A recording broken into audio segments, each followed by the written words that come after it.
प्रधानमंत्री मोदी ने ये अपील तो कर ली है, लेकिन कांग्रेस ने सवाल खड़े कर दिए हैं कि अब ऑयल प्राइसेस बढ़ाने वाले और उससे पहले ये माहौल बनाया जा रहा है। कैसे आप देखते हैं इसे? नमस्कार, जय श्री राम। देखिए, जैसे आदरणीय प्राइम मिनिस्टर मोदी जी ने अपील की, मोदी जी को करोड़ों लोग अपना मानते हैं, अपना अभिभावक मानते हैं, अपना गाइड मानते हैं। तो जब आदरणीय प्राइम मिनिस्टर मोदी जी देश हित की बात करते हैं, लोग उसको हाथों हाथ लेते हैं। सैकड़ों की संख्या में सुबह से मेरे को फ़ोन आए कि हम आदरणीय प्राइम मिनिस्टर मोदी जी के संकल्प के साथ जुड़े। उन्होंने पहला संकल्प लिया है कि हम वर्क फ्रॉम होम को प्रायोरिटी दें। वर्क फ्रॉम होम को प्रायोरिटी देंगे, कम पेट्रोलियम जो प्रोडक्ट्स हैं वो कंज्यूम होंगे, आने जाने में जो पेट्रोलियम खर्च होता है वो कम होगा, उससे हम सबको फ़ायदा होगा। दूसरा, उन्होंने जो आह्वान किया है, 1 साल तक हम और एक्स्ट्रा जो सोना है कम से कम खरीदें, अगर पॉसिबल हो तो ना खरीदें, तो उससे जो इम्पोर्ट होता है सोने का वो कम होगा और हमारी जो फॉरेक्स है वो बचेगी। तीसरा, आदरणीय प्राइम मिनिस्टर मोदी जी ने जो आह्वान किया वो किया है कि पब्लिक ट्रांसपोर्ट का उपयोग करें।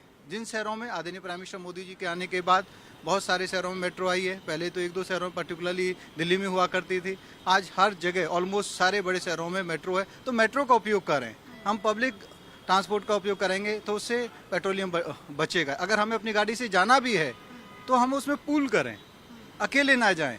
तो ये देश के लिए। और जो चौथा इम्पोर्टेंट आदरणीय प्राइम मिनिस्टर मोदी जी ने जो बोला है वो है कि जो खाने का तेल होता है, खाने का तेल भी हम भारी मात्रा में इंपोर्ट करते हैं, उसके कंजम्पशन को कम कर दें तो उसके डबल फायदे हैं। एक, हमारी हेल्थ बेटर होगी, खाने के तेल ज्यादा खाने से हमारी हेल्थ में प्रॉब्लम्स आती हैं। ठीक है, हमने देखा कि प्रधानमंत्री, मैं आपसे बस एक सवाल ही कर रही हूँ कि प्रधानमंत्री की अपील का जो असर है वो नजर भी आता है सर, लेकिन कांग्रेस सवाल खड़े करे तो इसका जवाब। मैं साथों पहले उनके जो आह्वान है मैं रिपीट कर दूं, क्योंकि बहुत सारे लोग अभी भी आपके टीवी के माध्यम से सातों आह्वान को सुनेंगे तो वो भी फॉलो करेंगे, ऐसा मेरे को पूरा विश्वास है। खाने के तेल के बाद आदरणीय प्राइम मिनिस्टर मोदी जी ने बोला कि हमें स्वदेशी पे जोर देना है, जहां तक पॉसिबल है हमें स्वदेशी प्रोडक्ट खरीदने हैं, जितना प्रायोरिटी स्वदेशी के रहे। अगर कोई नहीं हो चांस तो फिर हम दूसरा ले सकते हैं, लेकिन स्वदेशी प्रायोरिटी होना चाहिए। फिर आदरणीय प्राइम मिनिस्टर मोदी जी ने जो बोला है वो कि हम 1 साल तक कोशिश करें कि अगर हमें भ्रमण करना है तो हम देश में भ्रमण करें। जो टूरिज्म है, अगर हमें टूरिस्ट प्लेसेस पे जाना है तो हम इंडिया में ही जाएं, हम विदेश में ना जाएं। विदेश में जाते हैं तो उससे फॉरेस्ट का लॉस होता है, उससे नुकसान होता है। मैं ऐसा समझता हूं कि आदरणीय प्राइम मिनिस्टर मोदी जी ने जो पूरे विश्व में आज विषम परिस्थिति है, और वो परिस्थिति हमारी वजह से नहीं है, ना ही हमारे हाथ में है। वो सिनारियो ऐसे कॉम्प्लेक्स सिनारियो हैं जो दूसरों के हाथ में, दूसरे देशों के हाथ में, दूसरी शक्तियों के हाथ में है, और उसकी वजह से जो इम्पैक्ट है पूरे विश्व में पड़ रहा है। हमारे भारत में इम्पैक्ट मिनिमम इम्पैक्ट पड़ा है। आदरणीय प्राइम मिनिस्टर मोदी जी की जो मजबूत सरकार है उसने आम आदमियों के लिए तेल के भाव नहीं बढ़ने दिए, आम आदमी के लिए पेट्रोल के भाव नहीं बढ़ने दिए। एक और जो लास्ट उन्होंने आह्वान किया है कि हम पहले जो खेती करते थे, हम नेचुरल खेती करते थे, जो हमारा खाद है वो जो हमारी गाय माता का, भैंसों का जो गोबर होता था उसका जो खाद है, जो उर्वरक है, हम वो उपयोग करते थे। तो हम उसी की तरफ वापस जाएं। जो अभी उर्वरक है वो लगभग 3000 की बोरी इंटरनेशनल मार्केट में है, जिसको हमारी सरकार 300 रुपये में प्रोवाइड कर रही है। तो आदरणीय प्राइम मिनिस्टर मोदी ये नहीं कह रहे हैं कि आप बिल्कुल मत करो, बट मिक्स करो, कि गोबर का भी खाद उपयोग करो, नेचुरल खाद भी उपयोग करो, ताकि जो हमारी इम्पोर्ट हो रही है उर्वरक के लिए वो भी कम हो सके। मैं ऐसा समझता हूँ कि कांग्रेस को जनता जवाब देगी, आने वाले समय में जवाब देखेंगे। जिस तरीके आदरणीय प्राइम मिनिस्टर मोदी जी ने बोला कि गैस की सब्सिडी छोड़ दो, करोड़ों लोगों ने छोड़ दी। मोदी जी ने बोला लॉकडाउन में कि भाई आप उनको सहयोग करो, लोगों ने सहयोग किया, लोग अब भी सहयोग करेंगे, क्योंकि जो विषम परिस्थिति पूरे विश्व में है, भारत उसको अच्छे तरीके से हैंडल कर रहा है। लंबे समय तक अगर ये स्थिति खिंचती है तो लंबे समय तक भी हम अच्छे तरीके से आगे बढ़ें, उसके लिए देश तैयार है।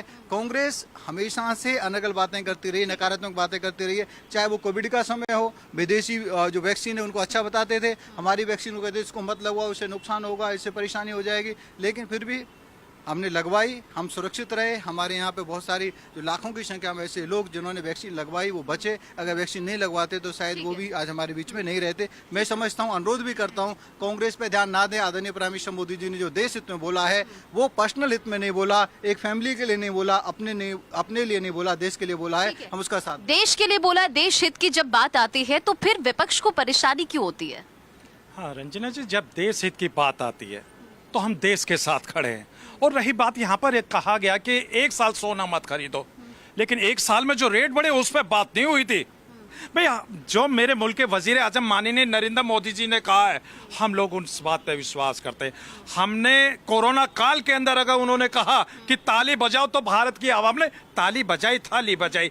मुल्क के वजीर आजम ने कहा कि आप लाइट बंद कर दीजिए, वो लाइटें भी बंद करी गई। और रही बात ये, अभी गैस के ऊपर भी मामला आया था, तो गैस के लिए भी बात हुई, तो हम लोगों ने वो बात भी मानी। अभी तो बात हो रही कि वैश्विक बाजार, हम देख रहे हैं कि जो मिडिल ईस्ट में संकट, उसका असर वैश्विक बाजार में, भारत ने अपने आप को बहुत संभाला है और इससे अछूता भी नहीं है। हाँ, मैं वही आ जाता हूँ। और देखिए एक चीज और है जो मैं बड़ी जिम्मेदारी के साथ आपके चैनल पे कहता हूँ, देश हित के भी जो भी फैसले होंगे, हम पीस पार्टी देश के साथ खड़ी हुई है। लेकिन अगर यहाँ पर अगर ये कहा जाए कि तेल जो है, तेल नुकसान दे रहा है, बंद कर दीजिए, बिल्कुल कर देते हैं। लेकिन मैं ये कहना चाहता हूँ, अगर जैसे हमारे रमजान में रोजे रखे जाते 30 दिन के, तो मैं मुल्क के वजीर आजम माननीय नरेंद्र मोदी जी को आश्वासन देता हूँ, अगर वो मेरे से कहते हैं, मेरे मुस्लिम समाज से, कि आप 1 महीने की जगह 6 महीने तक खाना कम कर दे, तो हम लोग है ना अपना खाना भी बंद कर देंगे। एक एक करके,